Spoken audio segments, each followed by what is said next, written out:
Hi. This is Yash, and I'm streaming once again from Startup Markham, and I have a wonderful product which would probably be used by a lot of neurosurgeons. So let's hear from the founder herself. Yes. Perfect. Thank you so much for joining this. Thank you so much for having me. Yes. Absolutely. Would you like to share a little bit about yourself and about the product? We'd love to hear that. Absolutely. We are Brainside AI, and we do essentially advanced brain mapping.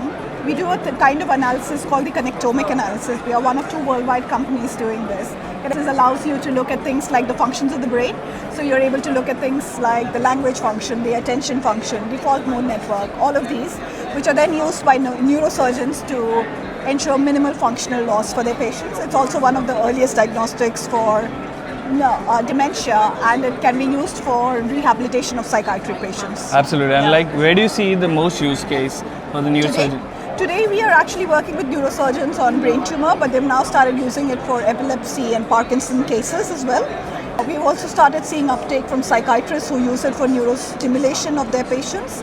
Also, I think the doctors for stroke patients who are undergoing neurostimulation afterwards, for those also they've started using it. So yeah. Absolutely. I think in this age there are a lot of neuroscience problems coming up, like epilepsy, Alzheimer's and all of that. I think from that also this could be used in the future, right? Absolutely. Right? I mean, epilepsy, there are so many uses around what we do, and there are lots of epileptologists who are actually now working with us to be able to build the next generation of neuroscience tools around this. No, absolutely. And I think especially in neurodegenerative disorders like Alzheimer's and Parkinson's, I think that could also play a huge role over there. Absolutely. So this is one of, in fact, eye scans, which is one of the known technologies for early diagnosis in dementia, can only catch it around year 4.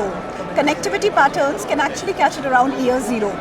We believe that the future will be. Absolutely. So can you also give some context to our users?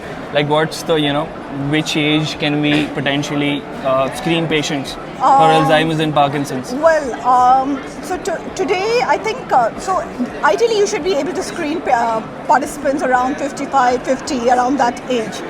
But people don't come for such screenings today, and you need such tools to be able to do it. So it's a little bit of a chicken and egg, and so you need people like us to be building those tools before people actually come for the screening. No, absolutely. I think in this age of early detection, everyone wants to, more or less be, I think this quote, right? Prevention is better than cure. So everyone just wants to be early, right? So do you think this product will also just, serve this product market fit? No, absolutely. In a couple of years, yes, surely.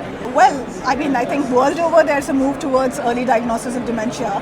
So I think India also, which has a huge burden around dementia, will adopt something like this. Absolutely. And can you also give us a little bit more context on how your tool works?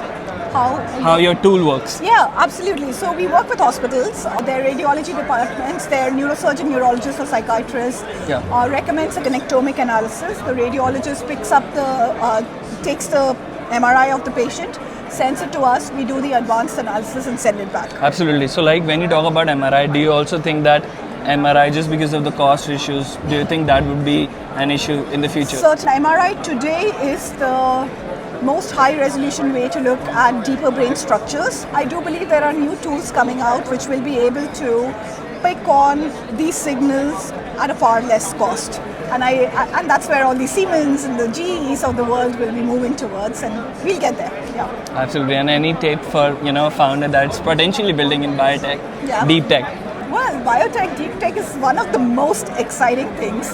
I really think that you should go across the world and see the kind of things that are being built in biotech, because you'll see how exciting the field is.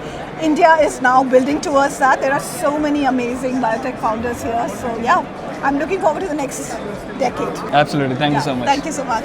Thank you.